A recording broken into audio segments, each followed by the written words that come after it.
Good afternoon, sports racers. This is Jared Kramer, and these are the books I stole from the library tonight.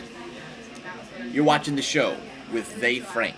Hi, I feel like poop today. Rollo Me says, Zay, take the day off, please. Okay, that sounds nice. Daft Gretel writes, tell us a bedtime story. But I thought you said I could take the day off. Aif writes, I second the bedtime story. Oh. Creepy Sheep thirds it. Okay, but I don't really know how. On a farm not too far from where you live, a little duck was born that the humans named Stumpy. Stumpy wasn't his duck name, I can't pronounce that, but it sounds a little like if you put a clothespin on your tongue and said choo-choo train while somebody hit you in the back of the head with a pillow. Stumpy was like any other duck, except that he had a little more duck than other ducks did. While most little ducks had 2 legs, Stumpy was born with 4.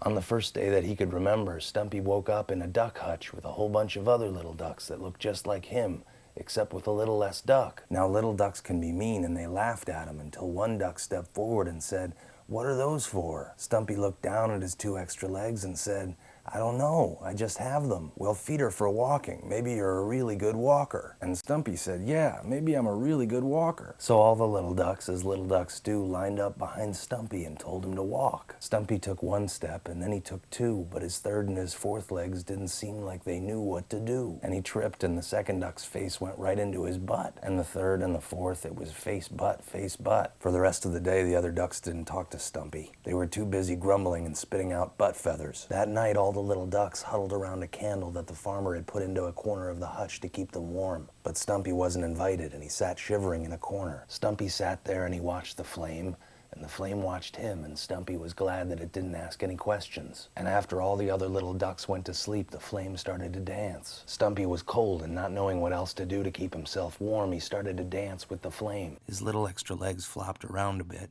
and if anyone had seen him, they might have called him silly. But he kept dancing until he was warm enough to go to sleep.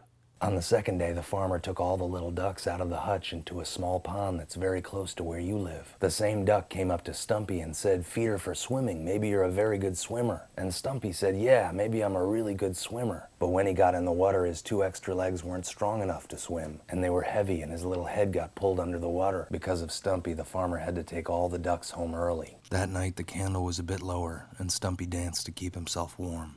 Now the 3rd day was Flying Day, and it was worse than both the other days combined. I won't even tell you what happened, but it involved a twig, a pylon, and a very sore duck. By this point, not even the friendly duck wanted to talk to Stumpy. That night, when they were in the middle of getting put back in the hutch, the farmer's wife called the farmer, and he forgot to close the door. The farmer may not have noticed, but something else had. As the little ducks stared out into the barn, 2 little greasy eyes stared back at them. It was the barn weasel, and as he approached, he licked his greasy lips. All the little ducks huddled around the candle, which was so low that it sputtered and fizzled. "Do something," they all yelled at each other. Stumpy looked around, and no one was doing anything, except the flame, which was dancing like crazy. So Stumpy did the only thing he knew he could do. He danced. And as he danced, the low flame cast a giant shadow on the wall of the barn. And the weasel saw the giant shadow and became so scared he pooped his weasel pants. And as he ran out of the barn, he made so much noise that the farmer noticed and came back and closed the hutch.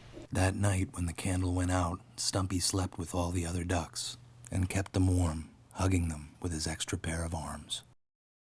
Next time, sports racers, I'll tell you about the crazy lady and the tuna fish sandwich. Until then, sleep tight.